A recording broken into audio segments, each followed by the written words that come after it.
یہ نبوت کے 5ویں سال کی بات ہے۔ یہ بہت بڑا قدم تھا، اپنا وطن گھر بار سب چھوڑنا پڑا صرف دین کی خاطر۔ قرآن میں بھی اس کا ذکر ہے سورہ النحل میں۔ اور یہ سب نبی محمد صاحب کی تعلیمات پر عمل کرتے ہوئے؟ جی ہاں، اللہ اور اس کے رسول کے حکم پر۔ مکہ میں پھر حالات اور بگڑے، وہ سوشل بائیکاٹ والا واقعہ۔ ہاں، وہ بہت سخت دور تھا۔ قریش نے دیکھا کہ ظلم سے بھی بات نہیں بن رہی، تو انہوں نے بنی ہاشم اور بنی مطلب یعنی نبی صلی اللہ علیہ وسلم کے پورے خاندان کا مکمل بائیکاٹ کر دیا۔ مطلب کوئی لین دین نہیں، کوئی رشتہ نہیں؟ بالکل، نہ ان سے کوئی شادی کرے گا، نہ ان کو کوئی چیز بیچے گا، نہ خریدے گا۔ انہیں شعیب ابی طالب نامی ایک گھاٹی میں محصور کر دیا گیا۔ 3 سال تک یہ بائیکاٹ چلا۔ 3 سال؟ یہ تو بہت لمبا عرصہ ہے، گزارا کیسے ہوتا؟ اور بہت مشکل سے۔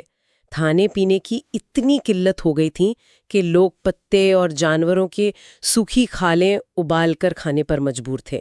بچوں کے رونے کی آوازیں گھاٹی کے باہر تک سنائی دیتی تھیں۔ اس بائیکاٹ کا ایک باقاعدہ عہد نامہ لکھا گیا تھا، جسے منصور بن اکرمہ نے لکھا تھا اور کعبے میں لٹکا دیا گیا تھا کہ کوئی اسے توڑے گا نہیں۔ لیکن یہ ختم کیسے ہوا پھر؟ اللہ کی طرف سے ایک معجزہ ہوا۔ نبی صلی اللہ علیہ وسلم کو وحی کے ذریعے بتایا گیا کہ اس عہد نامے کو دیمکوں نے کھا لیا ہے، سوائے اس حصے کے جہاں بسم اللہ یا اللہ کا نام لکھا تھا۔ اچھا۔ جب ابو طالب نے قریش کو یہ بتایا اور انہوں نے جا کر دیکھا تو واقعی ایسا ہی تھا۔ اس کے بعد کچھ رحم دل قریشی سردار جیسے ہشام بن عمرو نے بھی کوشش کی اور آخرکار یہ ظالمانہ بائیکاٹ ختم ہوا۔ اس میں بھی صبر اور اللہ کی مدد کا سبق ہے۔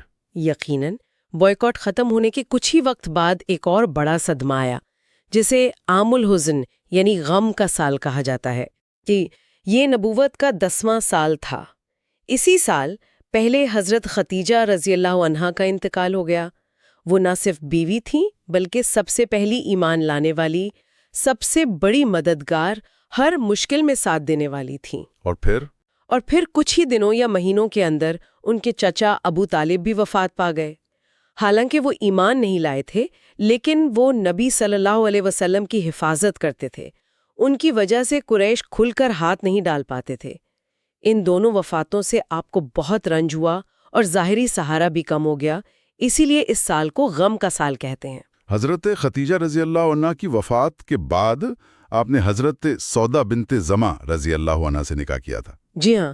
مکہ میں اب حفاظت کم ہو گئی تھی تو آپ نے سوچا کہ شاید کہیں اور دعوت دی جائے۔ طائف کا سفر اسی سلسلے میں تھا۔ جی، مکہ والوں کی سختی دیکھ کر آپ نے سوچا کہ شاید طائف کے لوگ، جو مکہ سے قریب ہی ایک بڑا شہر تھا اور وہاں بنی ثقیف کا مضبوط قبیلہ رہتا تھا، شاید وہ بات مان لیں۔ لیکن وہاں کا تجربہ تو اور بھی برا رہا۔ بہت برا۔ وہاں کے سرداروں نے نہ صرف دعوت ٹھکرائی بلکہ مذاق اڑایا اور شہر کے لڑکوں اور غلاموں کو پیچھے لگا دیا کہ وہ پتھر ماریں۔ اللہ! انہوں نے اتنے پتھر مارے کہ آپ کی مبارک جسم سے خون بہنے لگا اور جوتے خون سے بھر گئے۔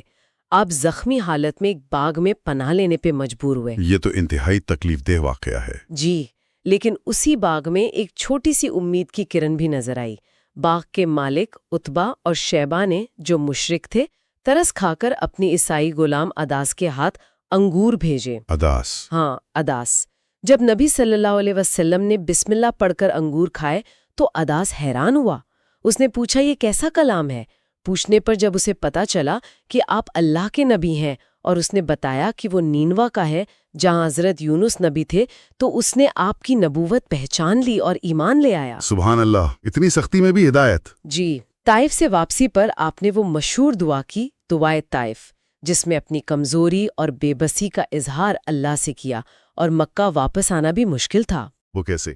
کیونکہ ابو طالب کے انتقال کے بعد کوئی پشت پناہی کرنے والا بڑا سردار نہیں تھا۔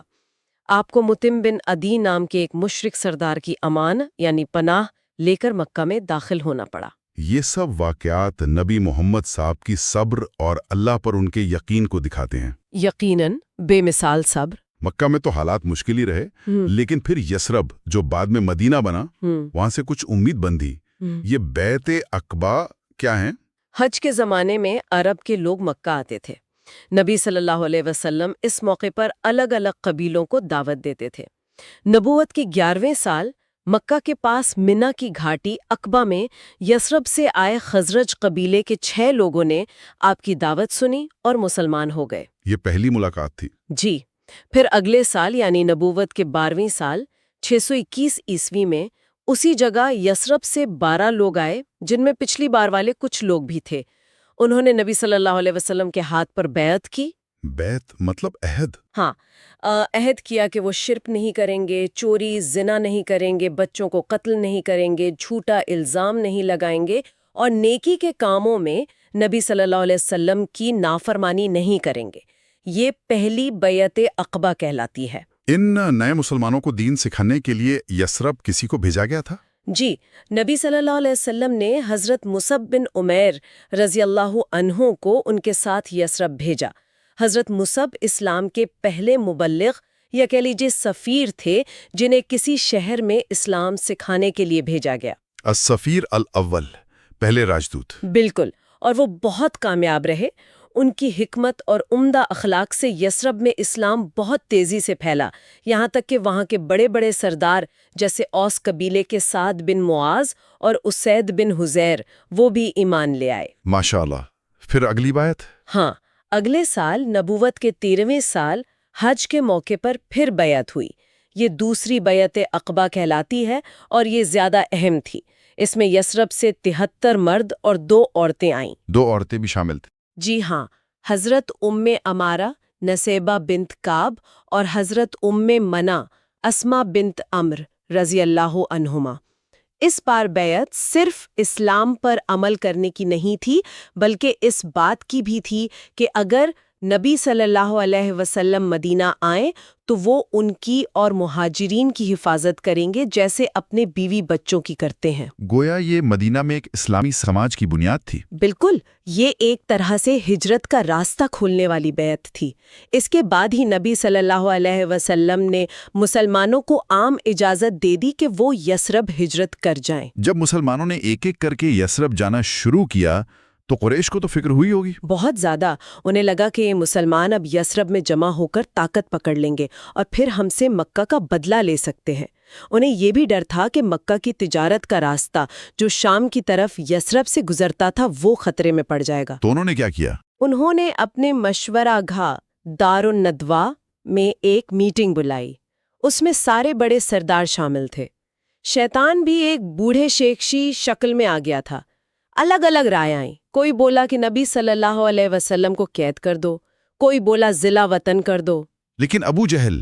ہاں، ابو جہل نے سب سے خطرناک مشورہ دیا۔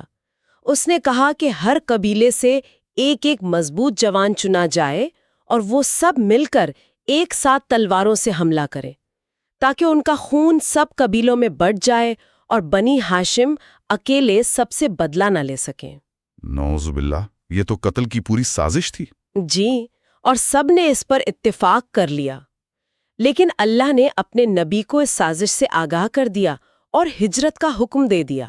تو ہجرت کا وہ مشہور سفر وہ کیسے ہوا؟ اسی رات جب قریش کے نوجوان آپ کے گھر کا گھیراؤ کیے ہوئے تھے کہ آپ باہر نکلیں تو حملہ کریں، اللہ کے حکم سے نبی صلی اللہ علیہ وسلم نے حضرت علی رضی اللہ عنہ کو اپنے بستر پر سلا دیا۔ حضرت علی کو؟ جی، تاکہ باہر والوں کو لگے کہ آپ اندر ہی ہیں، اور حضرت علی کو یہ ذمہ داری بھی دی کہ صبح لوگوں کی جو امانتیں آپ کے پاس رکھی تھیں وہ واپس کر دیں۔ پھر آپ گھر سے نکلے، ان گھیراو کرنے والوں پر ایک مٹھی مٹی پھینکی اور سورہ یاسین کی شروع کی آیتیں پڑھتے ہوئے ان کے بیچ سے نکل گئے اور انہیں پتہ بھی نہیں چلا۔ سبحان اللہ۔ آپ سیدھے حضرت ابوبکر صدیق رضی اللہ تعالیٰ عنہ کے گھر گئے جو پہلے سے تیار تھے۔ پھر دونوں رات کے اندھیرے میں مکہ سے نکلے اور شہر سے الٹی سمت میں دکشن کی طرف غار سور نامی ایک گفا میں پناہ لی، تاکہ پیچھا کرنے والے اتر کی طرف مدینہ کے راستے پہ ڈھونڈیں۔ بالکل، یہ بہترین حکمت عملی تھیں۔ 3 راتیں آپ دونوں اس گفا میں رہے۔ اس دوران انتظام کیسے ہوا؟ کھانے پینے کا، خبروں کا؟ حضرت ابوبکر رضی اللہ تعالیٰ عنہ کا پورا خاندان اس کام میں لگا تھا۔ ان کے بیٹے عبداللہ رات کو آتے اور مکہ کی خبریں دیتے، صبح ہونے سے پہلے واپس چلے جاتے۔ ان کی بیٹی حضرت اسما رضی اللہ تعالیٰ عنہا کھانا پکا کر لاتی تھیں۔ ہاں، انہی کا لقب ذات النطاقین پڑا تھا۔ جی ہاں، جب کھانے کا تھیلا باندھنے کے لیے رسی نہیں ملی تو انہوں نے اپنی کمر بند یعنی نطاق پھاڑ کر اس کے 2 حصے کیے، ایک سے تھیلا باندھا اور ایک کمر پر رہنے دیا۔ اسی لیے انہیں ذات النطاقین یعنی 2 کمر بندوں والی کہا جاتا ہے۔ ماشاءاللہ، کیا خدمت تھی۔ اور حضرت ابوبکر کے غلام عامر بن فہیرہ بکریاں چراتے ہوئے شام کو غفا کے پاس لے آتے۔ اس سے 2 کام ہوتے تھے، عبداللہ اور اسما کے آنے جانے کے نشان مٹ جاتے اور تازہ دودھ بھی مل جاتا تھا۔ اور راستے کے لیے گائیڈ؟ جی، راستے کے لیے عبداللہ بن اریقط نام کے ایک گائیڈ کو پہلے ہی طے کر لیا تھا۔ وہ اس وقت مسلمان نہیں تھے، لیکن اپنے کام کے ماہر اور بھروسے مند تھے۔ 3 دن بعد وہ 2 اونٹنیاں لے کر غفا پر آ گئے اور پھر مدینہ کا سفر شروع ہوا۔ راستے میں بھی تو خطرہ تھا، قریش نے تو بڑا انعام رکھا تھا۔ ہاں، 100 اونٹوں کا انعام۔ بہت سے لوگ لالچ میں پیچھے لگے تھے۔ ان میں سے ایک تھا سراقہ بن مالک۔ وہ گھوڑے پر سوار پیچھا کرتے ہوئے آپ تک پہنچ بھی گیا۔ پھر کیا ہوا؟ جب بھی وہ قریب آتا اس کا گھوڑا زمین میں دھس جاتا۔ 1 بار 2 بار 3 بار ایسا ہوا، تب اسے یقین ہو گیا کہ یہ اللہ کے خاص بندے ہیں اور ان کی حفاظت ہو رہی ہے۔ اس نے معافی مانگی اور امان چاہی۔ نبی صلی اللہ علیہ وسلم نے معاف کر دیا؟ جی ہاں، معاف کر دیا، اور اسے یہ بشارت بھی دی کہ ایک وقت آئے گا جب وہ ایران کے بادشاہ کسرا کے کنگن پہنے گا، اور یہ پیشین گوئی حضرت عمر رضی اللہ عنہ کے دور میں پوری ہوئی جب ایران فتح ہوا۔ اللہ اکبر! یہ پورا واقعہ ہی عبرت اور ایمان سے بھرا ہے۔ سب سے پہلے مہاجر کون تھے، اس کا بھی ذکر آتا ہے۔ ہاں، سب سے پہلے مدینہ ہجرت کرنے والے صحابی حضرت ابو سلمہ عبداللہ بن عبد الاسد رضی اللہ عنہ تھے۔ اچھا، تو آخرکار آپ صلی اللہ علیہ وسلم مدینہ پہنچے؟ جی، پہلے مدینہ کے باہری علاقے قباء میں قیام کیا۔ وہاں قریب 14 دن رہے اور اسلام کی پہلی مسجد قباء کی بنیاد رکھی۔ اور پھر شہر میں داخل ہوئے؟ جی، پھر جمعے کے دن مدینہ شہر میں داخل ہوئے۔ لوگوں نے بے مثال استقبال کیا۔ ہر کوئی چاہتا تھا کہ آپ اس کے مہمان بنیں۔ آپ نے فرمایا کہ میری اونٹنی کو چھوڑ دو، یہ اللہ کے حکم سے وہیں بیٹھے گی جہاں منظور ہوگا۔ اور وہ اونٹنی جس جگہ بیٹھی وہیں مسجد نبوی بنی؟ جی ہاں، وہیں مسجد نبوی کی تعمیر ہوئی اور ساتھ ہی آپ کے رہنے کے لیے حجرے بھی بنائے گئے۔ یثرب کا نام اب مدینہ النبی یعنی نبی کا شہر ہو گیا۔ مدینہ میں اس وقت یہودی بھی تھے؟ ہاں، یہودیوں کے 3 بڑے قبیلے تھے، بنو قینقاع، بنو نذیر اور بنو قریظہ۔ ان سے معاہدے بھی کیے گئے۔ ایک اور اہم بات، مدینہ آنے کے بعد قبلہ بدلا گیا تھا، نماز کی سمت۔ جی، ہجرت کے بعد بھی مسلمان بیت المقدس یعنی یروشلم کی طرف ہی رخ کر کے نماز پڑھتے تھے، تقریباً 16.5 یا 17 مہینے تک۔ نبی صلی اللہ علیہ وسلم کی دلی خواہش تھی کہ قبلہ کعبہ ہو، تو اللہ نے حکم نازل فرمایا؟ جی ہاں، 2 ہجری میں سورہ البقرہ کی آیت 144 نازل ہوئی اور نماز کے دوران ہی قبلہ بدلنے کا حکم آیا۔ اسے تحویل قبلہ کہتے ہیں۔ یہ مسلمانوں کی اپنی پہچان اور مرکزیت کے لیے بہت اہم تھا۔ مدینہ میں اسلامی ریاست قائم ہو گئی، لیکن مکہ کے قریش تو دشمن تھے ہی۔ پہلا بڑا ٹکراؤ کب اور کہاں ہوا؟ پہلا بڑا اور تاریخی مارکہ غزوہ بدر تھا۔ یہ ہجرت کے دوسرے سال رمضان کے مہینے میں ہوا۔ غزوہ مطلب جس میں نبی خود شریک ہوئے؟ جی، قرآن نے اسے یوم الفرقان کہا ہے، حق اور باطل کے بیچ فرق کرنے والا دن۔ اس میں تعداد کا تو بہت فرق تھا۔ بہت زیادہ۔ مسلمان صرف 313 کے قریب تھے، کم ہتھیار، کم سواریاں، جبکہ قریش کا لشکر 1000 کے قریب تھا، پورے ساز و سامان کے ساتھ۔ لیکن مسلمانوں کا جذبہ اور اللہ پر یقین بہت بلند تھا۔ اور نتیجہ؟ اللہ کی خاص مدد سے مسلمانوں کو زبردست فتح ملی۔ قریش کے 70 بڑے بڑے سردار مارے گئے، جن میں ابو جہل، عتبہ، شیبہ جیسے لوگ شامل تھے۔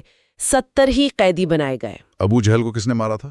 اسے 2 نوجوان انصار صحابیوں حضرت معاذ اور حضرت معوذ بن افرا رضی اللہ عنہما نے شدید زخمی کیا تھا۔ بعد میں حضرت عبداللہ بن مسعود رضی اللہ عنہ نے اس کا سر تن سے جدا کیا۔ بدر کی فتح نے تو اسلام کی دھاک پٹھا دی ہوگی؟ بالکل، عرب میں اسلام اب ایک ایسی طاقت بن گیا تھا جسے نظر انداز نہیں کیا جا سکتا تھا۔ لیکن قریش اپنی اتنی بڑی ہار کا بدلہ تو لینا چاہیں گے؟ یقیناً، اور انہوں نے اگلے ہی سال 3 ہجری میں اس کی کوشش کی۔ یہی غزوہ احد کا سبب بنا۔ احد میں کیا ہوا تھا؟ اس میں تو مسلمانوں کو نقصان اٹھانا پڑا تھا۔ جی، اس بار قریش 3000 کے لشکر کے ساتھ آئے۔ مدینہ کے باہر احد پہاڑ کے دامن میں لڑائی ہوئی۔ شروع میں مسلمانوں نے بڑی بہادری سے لڑائی کی اور دشمن کے پیر اکھڑنے لگے۔ لیکن پھر کیا گڑبڑ ہوئی؟ نبی صلی اللہ علیہ وسلم نے 50 تیراندازوں کا ایک دستہ پہاڑی کے ایک اہم درے پر تعینات کیا تھا، جس کے سردار حضرت عبداللہ بن زبیر رضی اللہ عنہ تھے۔ حکم یہ تھا کہ چاہے جیت ہو یا ہار، یہ جگہ نہیں چھوڑنی۔ اور انہوں نے جگہ چھوڑ دی؟ جب انہوں نے دیکھا کہ دشمن بھاگ رہا ہے اور مسلمان مال غنیمت جمع کر رہے ہیں تو ان میں سے زیادہ تر یہ سمجھے کہ لڑائی ختم ہو گئی۔ سردار کے منع کرنے کے باوجود وہ نیچے اتر آئے۔ صرف 10-12 لوگ اپنی جگہ پر رہے۔ یہ تو بڑی غلطی تھی۔ ہاں، اور اس کا نتیجہ فوراً نکلا۔ دشمن کے ایک کمانڈر خالد بن ولید، جو اس وقت تک مسلمان نہیں ہوئے تھے، انہوں نے یہ موقع دیکھا اور پلٹ کر اسی درے سے حملہ کر دیا۔ پیچھے سے حملہ؟ جی، اس سے مسلمانوں کی صفوں میں بھگدڑ مچ گئی، جیتی ہوئی بازی پلٹ گئی، بہت نقصان ہوا، 70 صحابہ شہید ہوئے۔ ان میں حضرت حمزہ رضی اللہ عنہ بھی تھے؟ جی ہاں، نبی صلی اللہ علیہ وسلم کے پیارے چچا سید الشہداء حضرت حمزہ رضی اللہ عنہ اسی جنگ میں شہید ہوئے۔ انہیں وحشی بن حرب نامی ایک غلام نے نیزہ مار کر شہید کیا تھا۔ نبی صلی اللہ علیہ وسلم بھی زخمی ہوئے تھے؟ جی، دشمن آپ تک پہنچ گئے تھے۔ عتبہ بن ابی وقاص کے پتھر مارنے سے آپ کے سامنے کے 2 دانت مبارک شہید ہو گئے، چہرہ بھی زخمی ہوا۔ لیکن صحابہ نے حفاظت کی ہوگی؟ بے مثال۔ حضرت ابو دجانہ رضی اللہ عنہ ڈھال بن کر کھڑے ہو گئے، تیروں سے ان کی پیٹھ چھلنی ہو گئی۔ حضرت طلحہ بن عبید اللہ رضی اللہ عنہ نے اپنے ہاتھ پر تیر روکے، جس سے ان کا ہاتھ بیکار ہو گیا۔ حضرت نسیبہ بنت کعب ام امارہ رضی اللہ عنہا بھی تلوار لے کر دشمنوں پر ٹوٹ پڑیں۔ احد سے سبق کیا ملا پھر؟ سب سے بڑا سبق تو امیر یا لیڈر کی اطاعت، حکم ماننے کی اہمیت کا ہے۔ ذرا سی حکم عدولی کتنی بھاری پڑ سکتی ہے۔ دوسرا، مشکل حالات میں صبر اور ثابت قدمی۔ اور تیسرا، منافقوں کی پہچان۔ عبداللہ بن ابی، جو منافقوں کا سردار تھا، وہ اپنے 300 ساتھیوں کو لے کر عین موقع پر واپس چلا گیا تھا۔ جی ہاں، یہ سب تجربات آگے کام آئے ہوں گے۔ بالکل۔ احد کے بعد ایک اور بڑی جنگ کا ذکر ہے، غزوہ احزاب یا خندق۔ احزاب مطلب ٹولیاں۔ جی، یہ 5 ہجری میں ہوئی۔ اس بار قریش اکیلے نہیں تھے، بلکہ انہوں نے غطفان جیسے بڑے عرب قبیلوں اور مدینہ سے نکالے گئے یہودی قبیلے بنو نذیر کے ساتھ مل کر ایک بڑا اتحاد بنایا۔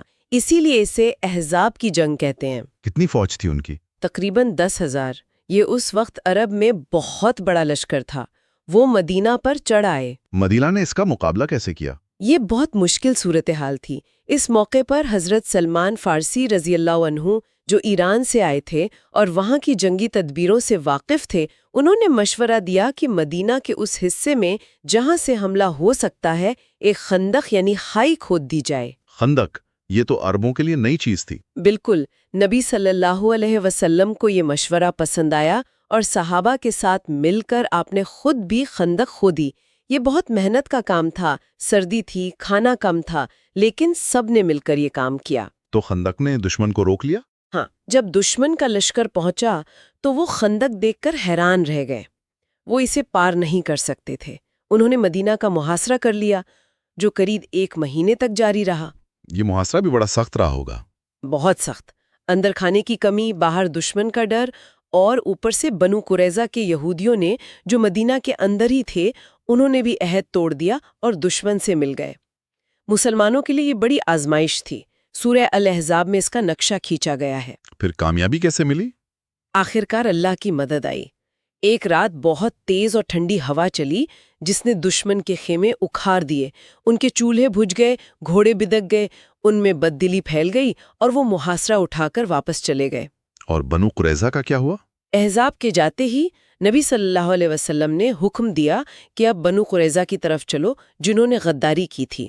ان کا بھی محاصرہ کیا گیا اور انہوں نے حضرت سعد بن معاذ رضی اللہ عنہ کو اپنا حکم جج مانا، جن کے فیصلے کے مطابق ان کے لڑنے والے مرد قتل کیے گئے۔ حضرت سعد بن معاذ، جن کا ذکر پہلے بھی آیا تھا؟ جی ہاں، وہی اوس کے سردار۔ وہ احزاب کی جنگ میں ہی شدید زخمی ہوئے تھے اور اسی زخم کی وجہ سے بعد میں شہید ہوئے۔ ان کی وفات پر حدیث میں آتا ہے کہ اللہ کا عرش ہل گیا تھا۔ اللہ اکبر۔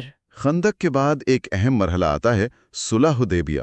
جی، 6 ہجری میں نبی صلی اللہ علیہ وسلم 1400 صحابہ کے ساتھ عمرہ کرنے کے ارادے سے مکہ گئے، لیکن احرام باندھ کر، بغیر ہتھیاروں کے۔ لیکن قریش نے روک دیا۔ ہاں، مکہ سے باہر حدیبیہ کے مقام پر روک دیا۔ بات چیت ہوئی، آپ نے حضرت عثمان رضی اللہ عنہ کو اپنا سفیر بنا کر مکہ بھیجا۔ ان کی شہادت کی خبر پھیل گئی تھی۔ ہاں، افواہ پھیلی کہ انہیں شہید کر دیا گیا ہے۔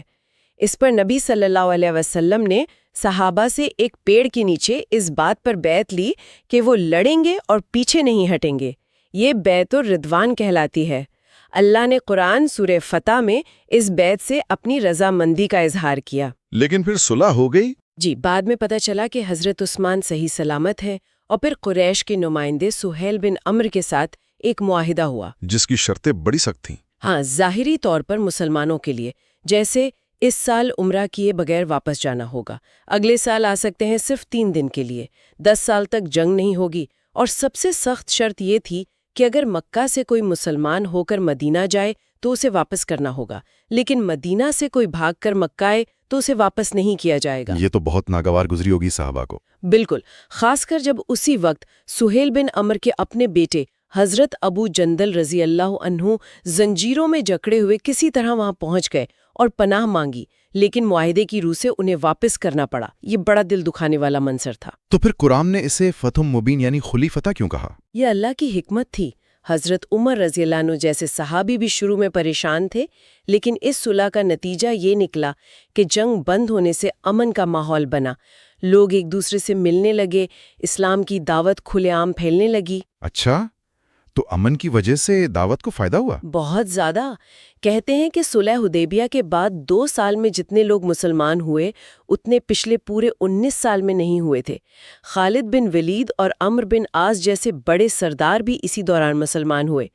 یہ حقیقت میں ایک اسٹریٹیجک وکٹری تھی جس نے آگے چل کر فتح مکہ کا راستہ کھولا۔ فتح مکہ 8 ہجری، اس سے ٹھیک پہلے وہ حضرت حاطب بن ابی بلتع والا واقعہ ہوا تھا۔ جی، نبی صلی اللہ علیہ وسلم نے مکہ پر چڑھائی کی تیاری بہت خفیہ رکھی، لیکن حضرت حاطب رضی اللہ عنہ جو بدری صحابی تھے، انہوں نے سوچا کہ مکہ میں میرے رشتہ دار ہیں، میں قریش کو خط لکھ کر اطلاع کر دوں تاکہ وہ میرے رشتہ داروں سے اچھا سلوک کریں۔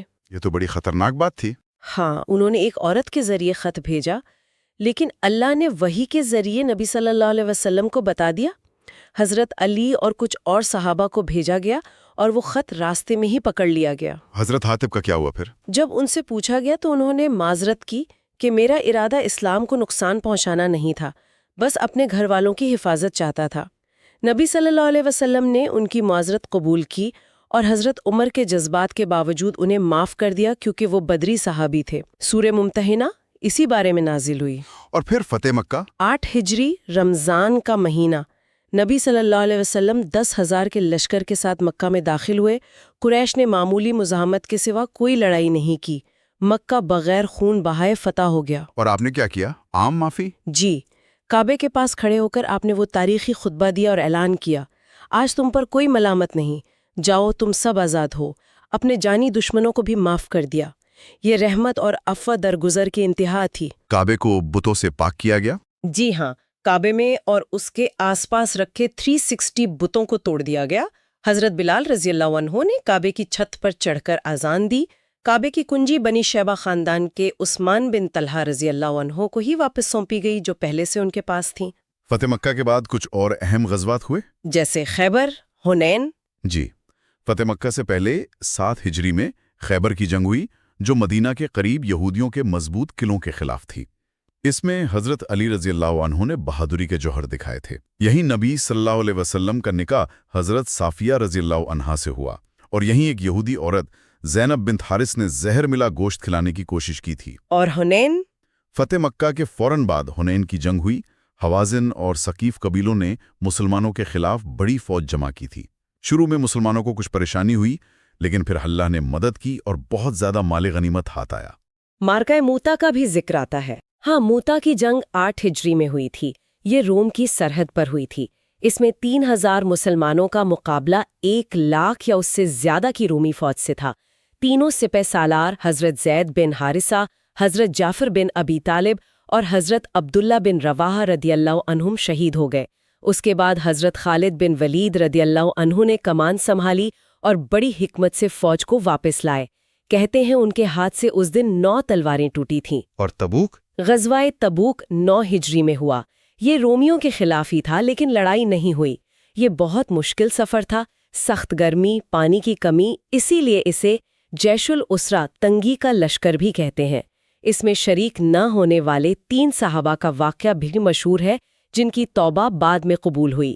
صلاۃ الخوف یعنی ڈر کی نماز غزوہ ذات الرقاع میں پڑھائی گئی تھی۔ یہ ساری جنگیں اور واقعات دکھاتے ہیں کہ اسلام کو پھیلانے اور محفوظ رکھنے کے لیے کتنی جدوجہد کرنی پڑی۔ بالکل، اور اس میں نبی صلی اللہ علیہ وسلم کی قیادت، حکمت اور صحابہ کرام کا ایمان اور ان کی قربانیاں سب نمایاں ہیں۔ آپ نے صحابہ کرام رضی اللہ عنہم کا ذکر کیا۔ یہ وہ جماعت تھی جو سیدھے نبی صلی اللہ علیہ وسلم کی صحبت میں تیار ہوئی۔ ان میں ایسی کیا خاص بات تھی کہ ویسی جماعت پھر نہیں بن سکی؟ دیکھیں، ان کی سب سے بڑی خصوصیت تو یہی تھی کہ انہوں نے براہ راست نبی رحمت صلی اللہ علیہ وسلم سے تربیت پائی تھی۔ ان کا ایمان تازہ تھا، اللہ سے تعلق بہت گہرا تھا۔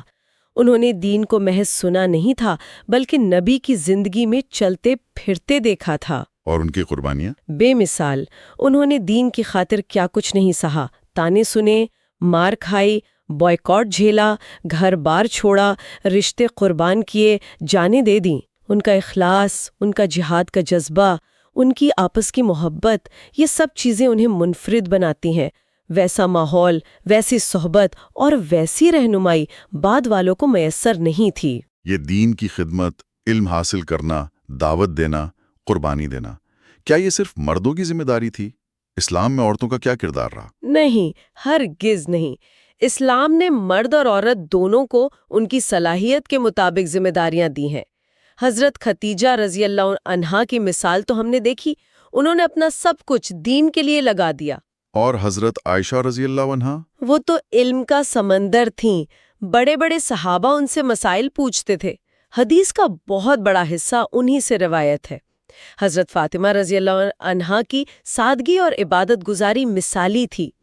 جنگوں میں بھی عورتیں پیچھے نہیں رہیں۔ جیسے احد میں حضرت نسیبہ بنت کعب ام عمارہ رضی اللہ عنہا نے نبی صلی اللہ علیہ وسلم کی حفاظت میں لڑائی کی۔ خیبر میں حضرت صافیہ بنت عبد المطلب رضی اللہ عنہا نے بہادری دکھائی۔ وہ زخمیوں کی مرہم پٹی کرتی تھیں، پانی پلاتی تھیں، سامان کی حفاظت کرتی تھیں۔ تو مطلب گھر کے اندر اور باہر دونوں جگہ ان کا کردار اہم تھا۔ بالکل۔ عورتیں اچھی ماں بن کر نسلوں کی تربیت کرتی ہیں، اچھی بیوی بن کر گھر کو سکون کا گہوارہ بناتی ہیں، علم حاصل کر کے اور سکھا کر، دعوت دے کر اور صبر و شکر کے ساتھ حالات کا مقابلہ کر کے دین کی بہت بڑی خدمت انجام دے سکتی ہیں اور دیتی رہی ہیں۔ ایک اور اہم نقطہ، نبی صلی اللہ علیہ وسلم کی دعوت کیا تھی؟ کیا یہ صرف ایک مذہب تھا یا پورا دین؟ اور ان دونوں میں فرق کیا ہے؟ یہ بہت اہم سوال ہے۔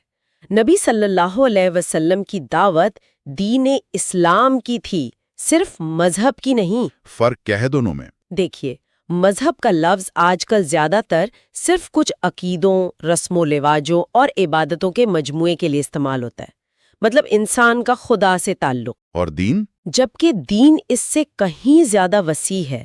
یہ ایک مکمل نظام حیات ہے، a complete way of life۔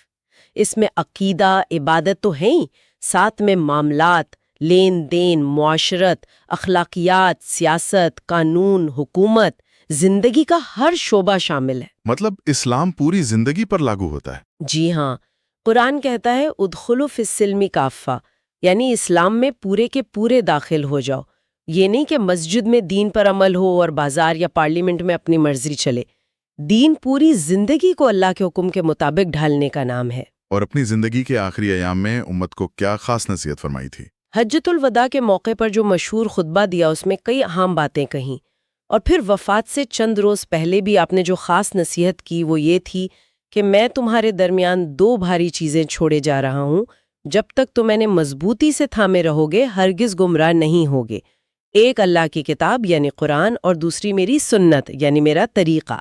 تو آج ہم نے نبی محمد صلی اللہ علیہ وآلہ وسلم اور ان کے صحابہ کرام کی زندگی کے کئی اہم واقعات اور مرحلوں پر ایک نظر ڈالی۔ مکہ کی مشکل گھڑیاں، ہجرت کی آزمائشیں، مدینہ میں ایک نئے معاشرے کی تعمیر، بدر، احد، خندق جیسی جنگوں کے سبق، صلح اور فتح کے مرحلے۔ جی ہاں، اور ہر مرحلے میں ہم دیکھتے ہیں کہ کیسے ایمان، صبر، حکمت، اللہ پر توکل اور صحیح قیادت نے مشکلوں کو آسان کیا اور کامیابی دلائی۔ یہ واقعات صرف گزشتہ کل کی کہانی نہیں ہے۔ بالکل نہیں، ان میں آج بھی ہمارے لیے، ہر مسلمان کے لیے، بلکہ پوری انسانیت کے لیے بے شمار سبق اور رہنمائی موجود ہے۔ کیسے اصولوں پر قائم رہا جائے، کیسے ناانصافی کا مقابلہ کیا جائے، کیسے ایک بہتر سماج بنایا جائے۔ تو آج کی اس بات چیت کے بعد ایک سوال شاید ہم سب کے سوچنے کے لیے چھوڑ سکتے ہیں۔ ان پہلے مسلمانوں، صحابہ کرام رضی اللہ عنہم میں آخر وہ کون سی ایسی خاصیت تھی، وہ کون سی روحانی اور اخلاقی طاقت تھی جس نے انہیں دنیا کی بڑی طاقتوں سے ٹکرا جانے اور کامیاب ہونے کی ہمت دی؟ اور کیا آج کے دور میں ان خوبیوں کو دوبارہ اپنے اندر پیدا کرنا ممکن ہے؟ یہ واقعی غور کرنے والا سوال ہے۔ ان کی زندگی کا مطالعہ ہمیں اسی سوچ کی طرف لے جاتا ہے۔ اس پر ضرور سوچیے گا۔ آج کی چرچا کو یہیں روکتے ہیں۔